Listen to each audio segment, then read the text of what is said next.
السلام عليكم ورحمة الله وبركاته. نحمده ونستعينه ونستغفره ونؤمن به ونتوكل عليه ونعوذ بالله من شرور أنفسنا ومن سيئات أعمالنا.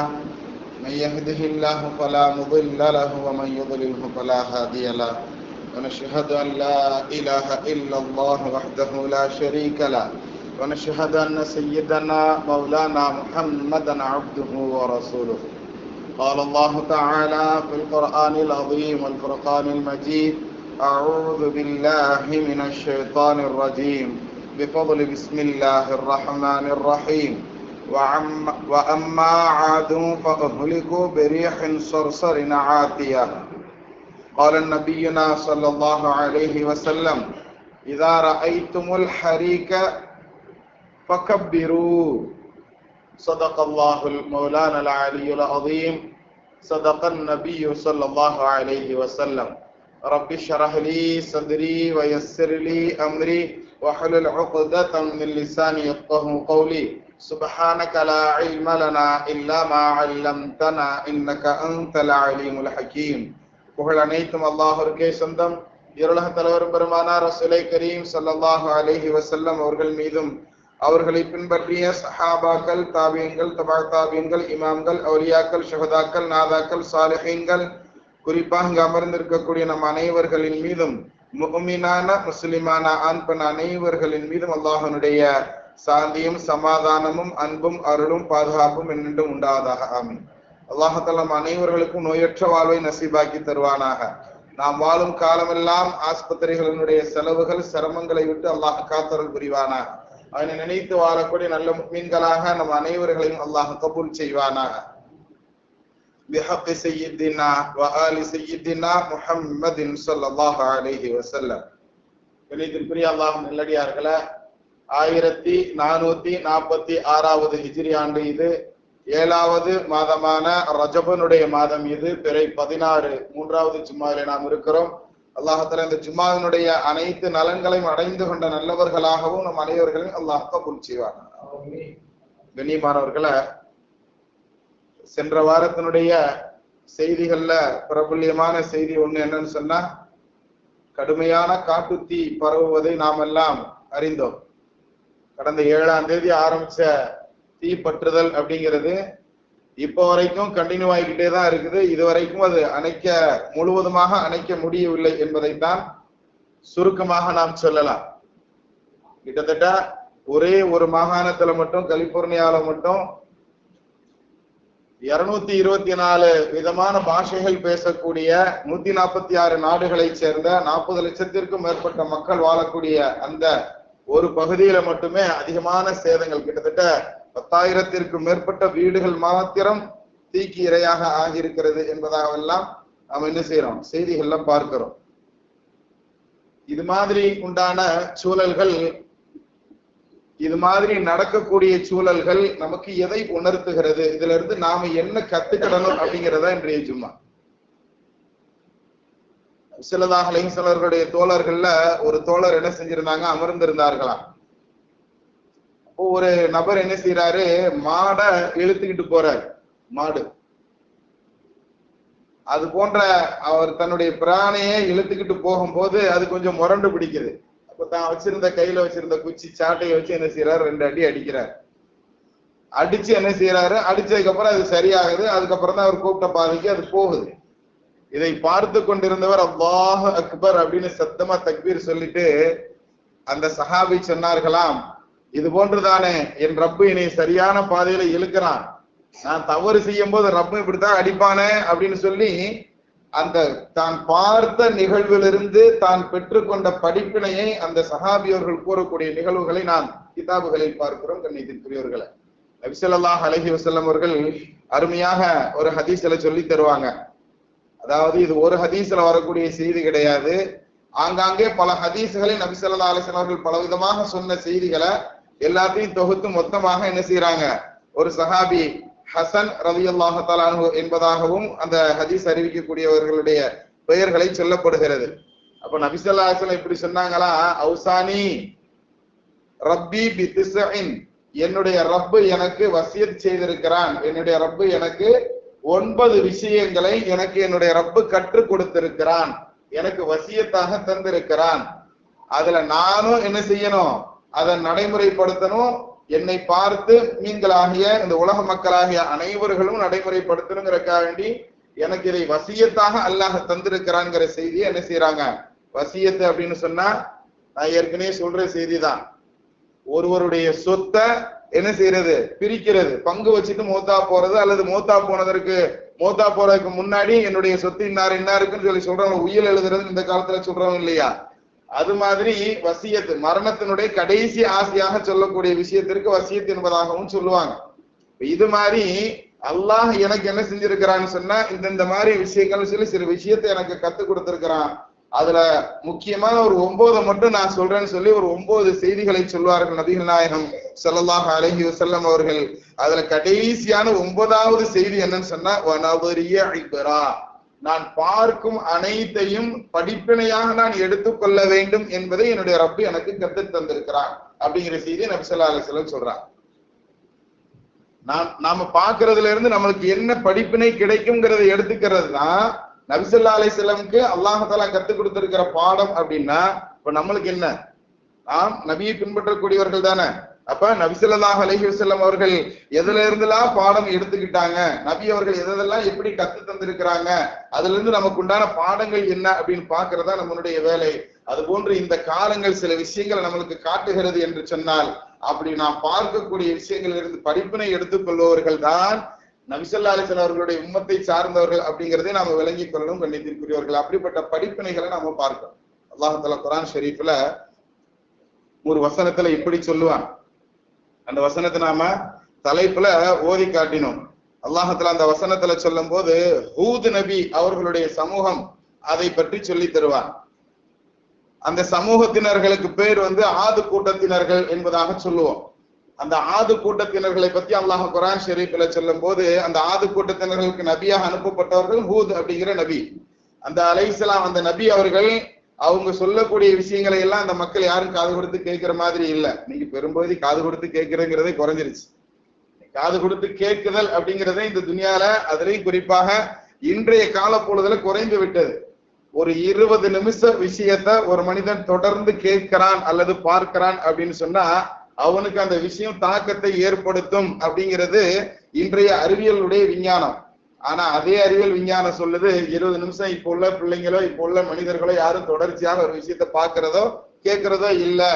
3 second கூடுனா என்ன, 1 நிமிஷத்துக்குள்ள உண்டான விஷயங்களை தான் பார்க்கவும் கேட்கவும் விரும்புகிறார்கள். அதுக்காண்டி சும்மா பயானம் 1 நிமிஷத்துலயா முடிக்க முடியும்? ஏற்கனவே 35 நிமிஷமா இருந்தது 30 நிமிஷமா ஆகி இப்ப 20 நிமிஷத்துல நின்று கொண்டு இருக்கிறது இந்த ஜும்மாவுடைய நிகழ்வுகள். இந்த குறுகிய நேரங்களில் நாம் என்னென்ன விஷயங்களை கூடுமான அளவு அல்லாஹ் ரசூலுடைய சிந்தனைகளை நமது உள்ளங்களுக்கு மத்தியில நமது சிந்தனைகளுக்கு மத்தியில கொண்டு வர்றதுதான் நம்மளுடைய நோக்கம். அப்படித்தானே? இன்றைய ஆரம்ப காலங்கள் போன்று இல்லாமல் இந்த காலத்துல நிறைய பயான்கள். ஒரு நேரம் பயானுக்குன்னு சொல்லி பிரயாணம் பண்ணி போய் பயான் கேட்ட காலங்கள் இருந்தது. நாங்க ஓதுற காலத்துல தூத்துக்குடியில இருந்து திருநெல்வேலிக்கு பயான் கேட்கறதுக்காகவே நாங்க போவோம்.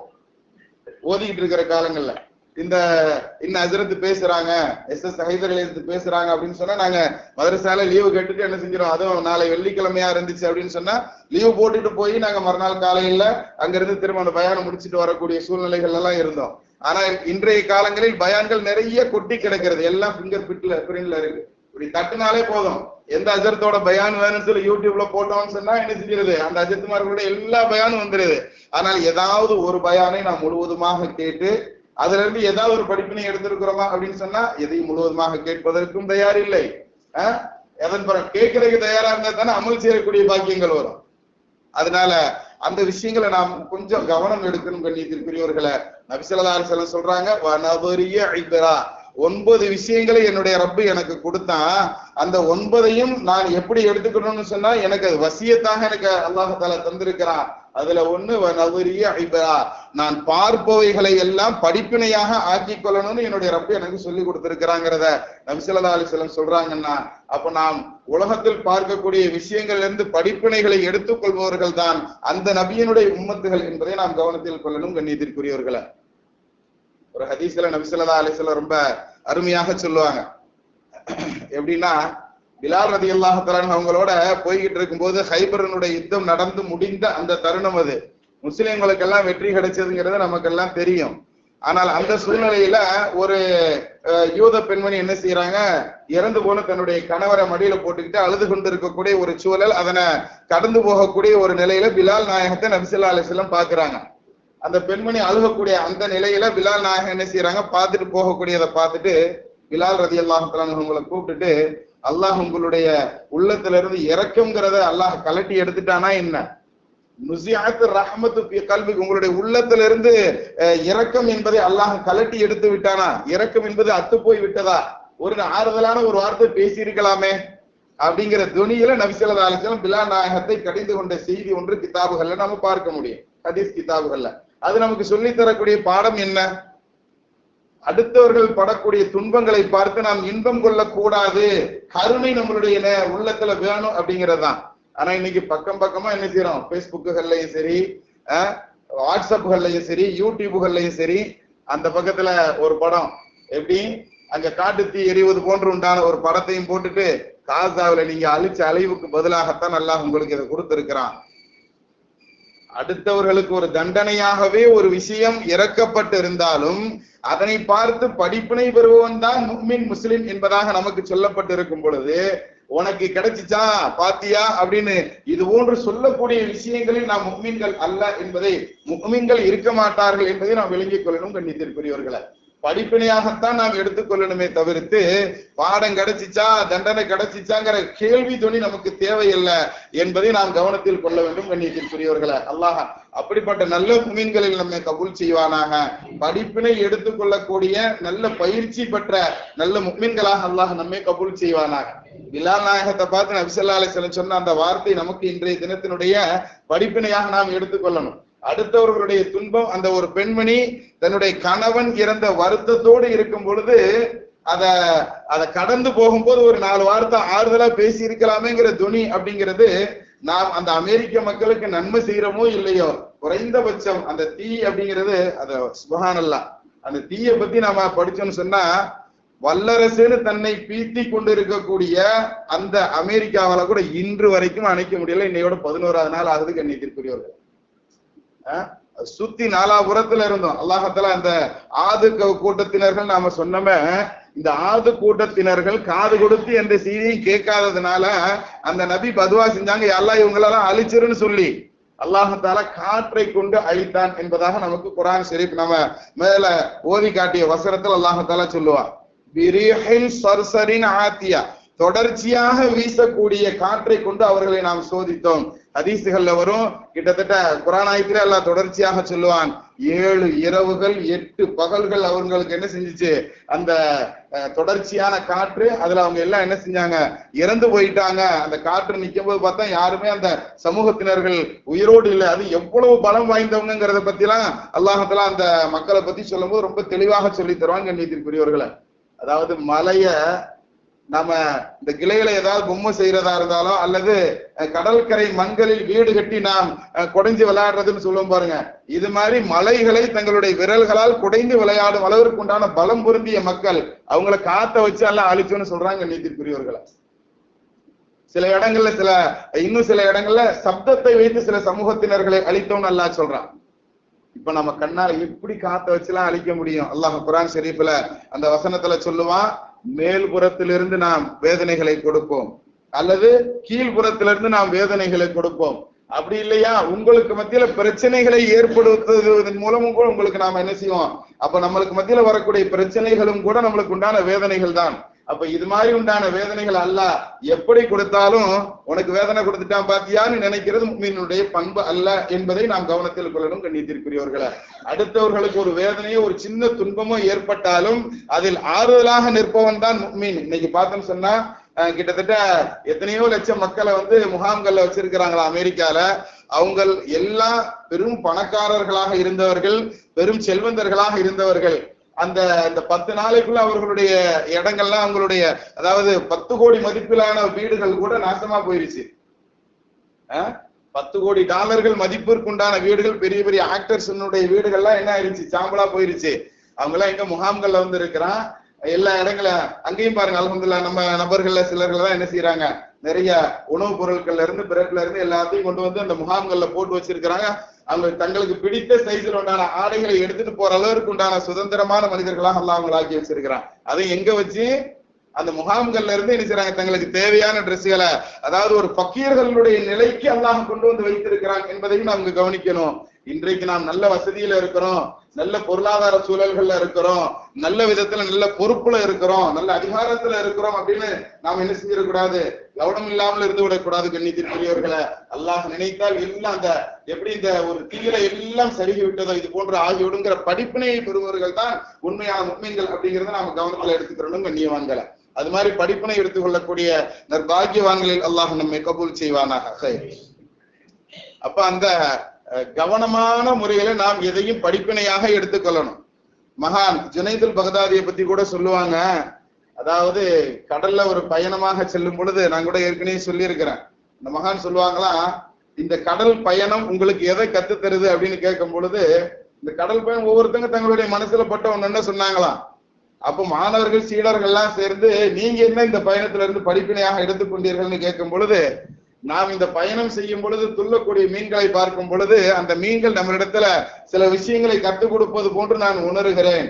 உப்பு தண்ணீர்ல வாழக்கூடிய மீன்களாகிய நாங்கள், எங்களை பிடிச்சி நீங்க சமைச்சா கூட அந்த சமையலில் நீங்கள் உப்பு போட்டுதான் சாப்பிட வேண்டி இருக்கிறது. உப்பிலேயே வாழக்கூடிய எங்களுடைய உடம்புகளில் நாங்கள் உப்பை ஏற்றிக் கொள்வதில்லை. அது போன்று இந்த துனியாலேயே நீங்க வாழ்ந்தாலும் துனியாவை உள்ளத்துக்குள்ள கொண்டு வராதீங்க. நாங்க எப்படி உப்புகளை எங்களுடைய உடம்புக்குள் கொண்டு வராமல் நாங்கள் இருக்கிறோமோ, இது போன்று துனியா என்ற ஆசையை நீங்கள் உள்ளத்துக்குள் கொண்டு வராமல் துனியாவா பாருங்க அப்படிங்கிற செய்திய இந்த மீன்கள் எனக்கு கற்றுத்தருவது போன்று நான் உணர்கிறேன்னு சொல்லி அந்த ஆசிரியர் மாணவர்களுக்கு பாடம் நடத்திய நிகழ்வுகளையும் நாம் என்ன செய்யலாம், எஹ்யா போன்ற கிதாபுகள் நாம் பார்க்க முடியும் கண்ணியத்திற்குரியவர்களை. ஆக எந்த ஒரு பார்வையையும் படிப்பினையாக எடுத்துக்கொள்பவர்கள் தான் முஃமின்கள். அப்படி படிப்பினையாக எடுத்துக்கொள்றதை தான் என்னுடைய ரப்பு எனக்கு கத்துக் கொடுத்திருக்கிறாங்கிறத நபி ஸல்லல்லாஹு அலைஹி வஸல்லம் அவர்கள் சொல்லி இருக்கிறாங்கன்னா, நாம் இந்த துனியாக்களில் பார்க்கக்கூடிய அனைத்து விஷயங்களையும் அனைத்து நடவடிக்கைகளையும் நாம் பாடங்களாக எடுத்துக்கொள்ளக்கூடிய நல்ல முஃமின்களாக நாம் ஆக வேண்டும் கண்ணியத்திற்குரியவர்களை. நபி ஸல்லல்லாஹு அலைஹி வஸல்லம் அவர்கள் சொல்லக்கூடிய ஒரு செய்தி, வஆகிரு தாலிகன் நார் துக்ரிஜு மினல் யமனி, யமன் தேசத்துல இருந்து ஒரு பெரிய நெருப்பு ஒண்ணு வரும் அப்படிங்கறத நபி ஸல்லல்லாஹு அலைஹி வஸல்லம் சொல்லுவாங்க. அந்த நெருப்பு எல்லாம் என்ன செய்யும் சொன்னா மக்களை எல்லாம் விரட்டி கொண்டு வரும், இறுதியாக கியாமத் நாள் உருவாகிவிடும் அப்படின்னு சொல்லக்கூடிய ஒரு ஹதீஸ். பிபிசி செய்தியில சொல்லும் போது ஒரு மனிதர் இந்த வார்த்தையை சொல்லிக் கொண்டே ஓடுகிறார். ஓடக்கூடிய நிகழ்ச்சி என்ன செய்யறான், அந்த ஆளு அந்த பிபிசி செய்தியில படம் எடுத்திருக்கிறான். அந்த அரபில் அவர் சொல்லக்கூடிய இந்த வாசகம் அங்கு இடம்பெறுகிறது. நபி ஸல்லல்லாஹு அலைஹி வஸல்லம் சொன்னாங்களே, ஆகிற அதாவது மக்களை எல்லாம் மஹ்ஷரின் பக்கம் ஒன்று சேர்க்கக்கூடிய ஒரு நெருப்பு ஒன்று உருவாகும் சொன்னாங்களே, ஒரு கால் அந்த நெருப்போ இது அப்படின்னு சொல்லக்கூடிய அந்த வார்த்தையை நம்ம என்ன செய்ய முடியுது, அந்த செய்திகளில் கேட்க முடிகிறது கண்ணியத்திற்குரியவர்களை. அப்ப அந்த மனிதர் அந்த தீயை பார்த்து எதை உணர்றாரு அப்படிங்கறத நாம பார்த்தோம்னா நபியினுடைய ஹதீஸை உணர்கிறார். அப்படித்தானே, அந்த ஹதீஸினுடைய விஷயம் தானோ இதுன்னு சொல்லி அந்த நெருப்பை ஒரு படிப்பினையாக பார்க்கிறாருன்னு சொன்னா, நாம் எப்படி பார்க்கிறோம், அடுத்தவனுக்கு உண்டான அதாபா மட்டும்தான் பார்க்கிறோம். அடுத்தவர்களுக்கு உண்டான அதாபாக மட்டும் பார்க்கணும். நம்மளுடைய பார்வை எப்படி இருக்கிறது. ஆனா நபி ஸல்லல்லாஹு அலைஹி வஸல்லம் எப்படி பார்க்கணும்னு சொன்னாங்க, நல்லவர்கள் கூட அந்த செய்தியில் சொல்லக்கூடிய வார்த்தைகள் என்ன அப்படிங்கிறதை நாம பார்க்க முடிகிறது கண்ணியவான்களை. அப்ப அது போன்ற பார்வைகள் நம்ம இடத்துல வரணும். அடுத்தவர்களை மட்டம் தட்டி பார்க்கக்கூடிய பார்வைகள் எந்த காலத்திலும் யாரிடத்திலும் இருக்கக்கூடாது. நல்ல முஃமின்கள் இடத்துல அது இருக்காது என்பதையும் நாம் உணர்ந்து கொள்ள வேண்டும் கண்ணியத்திற்குரியவர்களை. அதே மாதிரி உலகத்துல நாம் பார்க்கக்கூடிய செய்திகளில் இன்னும் எவ்வளவோ இருக்கிறது. நாம் பார்க்கக்கூடிய விஷயங்களை எல்லாம் நல்லதை மட்டும் எடுத்துக்கிடணும், நல்ல விதமாக எடுத்துக்கிடணும். அத 4 பேருக்கு நல்ல விதமாக நாம் என்ன செய்யணும், எடுத்து இயம்பணும் கண்ணியத்திற்கிறவர்கள். அப்படிப்பட்ட நற்செயல்கள் உள்ளவர்களாக, நல்லதை படிப்பினையாக எடுத்துக்கொள்ளக்கூடியவர்களாக நாம் இந்த உலகத்துல வாழ்றதுக்கு முயற்சி செய்யணும். அடுத்தவர்களுடைய அது போன்ற செய்திகள், அந்த லாஸ் ஏஞ்சல்ஸை பத்தி எழுதக்கூடிய மக்கள் எல்லாம் ஒண்ணுமே நாம பார்த்தோம்னு சொன்னா கவலைக்கிடமாக இருக்கிறது. நபி ஸல்லல்லாஹு அலைஹி வஸல்லம் அவர்கள் எல்லா விஷயத்தையும் படிப்பினையாக பார்ப்பாங்க, பயப்படுவாங்களாம். ஆயிஷா அம்மா அவர்கள் சொல்லக்கூடிய ஒரு ஹதீஸ் இமாம் புகாரி ரஹ்மத்துல்லாஹி அலைஹி அவர்கள் தங்களுடைய கிதாபுல பதிவு செய்யறாங்க. அதாவது ஒரு மேகம் திரண்டு வந்தால் நாமெல்லாம் சந்தோஷப்படுறோம், ஆயிஷா அம்மா நபிட்ட இப்படியே சொல்றாங்க, புகாரி இமாம் எழுதியிருக்கக்கூடிய ஹதீஸ். யா ரசூலல்லாஹ், அதான் நாங்கள் மேகங்களை பார்த்தால் நாங்க என்ன செய்யறோம், சந்தோஷம் அடைகிறோம், எங்களுக்கு மத்தர் மழை கிடைக்கும்னு சொல்லி நாங்க சந்தோஷப்படுறோம். ஆனா நீங்க மேகம் கொஞ்சம் கருத்து வந்துட்டாலோ அல்லது கொஞ்சம் காத்து வேகமா வீசிட்டாலோ உங்களுடைய முகத்தில் பயத்தினுடைய ரேகை தெரிகிறதே அப்படின்னு சொல்லி ஆயிஷா அம்மா கேட்கும்போது நபி ஸல்லல்லாஹு அலைஹி வஸல்லம் அவர்கள் சொன்னார்களாம், ஆமா நான் ஏன் அது போன்று மாறுறேன்னு சொன்னா, என்னுடைய முகம் ஏன் அதை காட்டி கொடுக்கிறது அப்படின்னு சொன்னா, இதற்கு முன்னால் இருந்த சமூகங்கள் அது போன்று அழிக்கப்பட்டு இருக்கிறார்கள், அந்த எண்ணம் எனக்கு இங்கு வருகிறது, அதுல இருந்து நான் படிப்பினையை பார்க்கிறேன், அது மாதிரி இங்க இது மாறிடுமோன்னு நான் பயப்படுறேன் அப்படிங்கிற செய்திகளை எல்லாம் நான் பார்க்க முடியும். கண்ணியத்திற்குரியவர்களே, யூனுஸ் நபி அலைஹிஸ்ஸலாம் அவர்களுடைய சமூகம் நெருப்பை நேரடியா பார்த்தாங்க, வானத்திலிருந்து அவர்களுக்கு நெருப்பு இறங்க ஆரம்பித்து விட்டது. அந்த சூழ்நிலையில அவர்கள் தௌபா செஞ்சாங்க. உலகத்திலேயே கடைசியாக அதாவை கண்ணால பார்த்ததற்கு பின்னால் தௌபா செய்து மன்னிப்பை பெற்றவர்கள் அப்படின்னு சொன்னா அது யூனுஸ் நபியினுடைய சமூகம் மட்டும்தான்ங்கிறத குர்ஆன் ஷரீஃப் சொல்லும். அப்படிப்பட்ட அந்த சமூகம் அது மாதிரி அவர்களுக்கு ஏன் இந்த தண்டனைகளை எல்லாம் அல்லாஹ் கொடுத்தாங்கிறத நாம வரலாறுகள்ல படிச்சிருக்கிறோம். அது மாதிரி இப்ப நடக்கக்கூடியவர்களுக்கு ஏன் இது போன்ற தண்டனைகள் கிடைக்கிறதுங்கிறதையும் நாம பார்க்கிறோம். இது மாதிரி எல்லாம் தப்பு செஞ்சா இது போன்ற தண்டனைகள் நமக்கும் வருகிற படிப்பினை எடுத்துக்கொள்வர்கள் தான் சரியான முஃமின்களாக இருக்க முடியும். அல்லாஹ் அப்படிப்பட்ட முஃமின்களை நம்மை கபூல் செய்வானாக. பிஹக்கி சய்யிதினா வ ஆலி சய்யிதினா முஹம்மதின் ஸல்லல்லாஹு அலைஹி வஸல்லம்.